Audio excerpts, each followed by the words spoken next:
Exodus 9. The plague on livestock.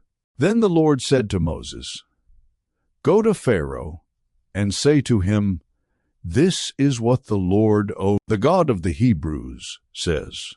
Let my people go, so that they may worship me. If you refuse to let them go and continue to hold them back, the hand of the Lord will bring a terrible plague on your livestock in the field, on your horses, donkeys, and camels, and on your cattle, sheep, and goats. But the Lord will make a distinction between the livestock of Israel and that of Egypt, so that no animal belonging to the Israelites will die.' The Lord set a time and said, 'Tomorrow the Lord will do this in the land.' And the next day the Lord did it. All the livestock of the Egyptians died, but not one animal belonging to the Israelites died. Pharaoh investigated and found that not even one of the animals of the Israelites had died. Yet his heart was unyielding, and he would not let the people go. The plague of boils. Then the Lord said to Moses and Aaron, "Take handfuls of soot from a furnace, and have Moses toss it into the air in the presence of Pharaoh. It will become fine dust over the whole land of Egypt, and festering boils will break out on people and animals throughout the land." So they took soot from a furnace and stood before Pharaoh. Moses tossed it into the air, and festering boils broke out on people and animals. The magicians could not stand before Moses because of the boils that were on them and on all the Egyptians. But the Lord hardened Pharaoh's heart, and he would not listen to Moses and Aaron, just as the Lord had said to Moses. The plague of hail. Then the Lord said to Moses, "Get up early in the morning, confront Pharaoh, and say to him, 'This is what the Lord, the God of the Hebrews, says. Let my people go, so that they may worship me.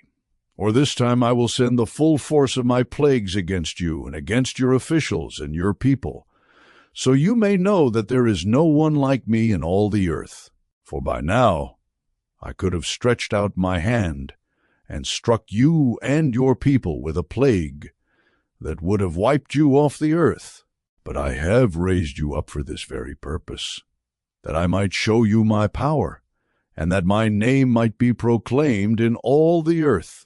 You still set yourself against my people, and will not let them go. Therefore, at this time tomorrow, I will send the worst hailstorm that has ever fallen on Egypt from the day it was founded till now.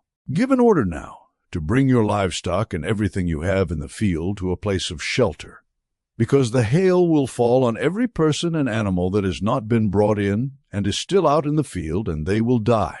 Those officials of Pharaoh who feared the word of the Lord hurried to bring their slaves and their livestock inside.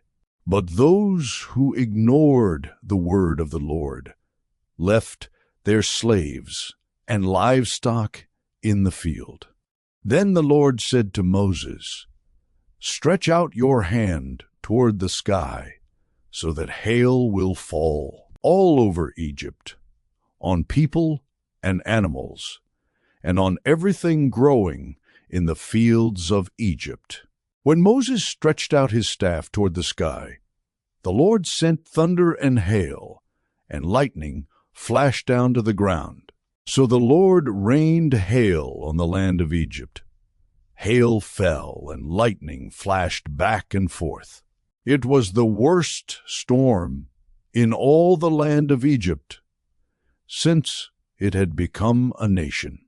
Throughout Egypt, hail struck everything in the fields, both people and animals. It beat down everything growing in the fields and stripped every tree. The only place it did not hail was the land of Goshen, where the Israelites were. Then Pharaoh summoned Moses and Aaron. "This time I have sinned," he said to them. "The Lord is in the right, and I and my people are in the wrong. Pray to the Lord, for we have had enough thunder and hail. I will let you go.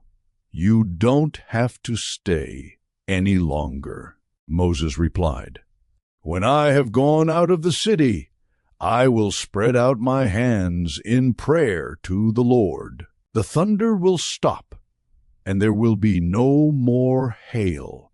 So you may know that the earth is the Lord's. But I know that you and your officials still do not fear the Lord God."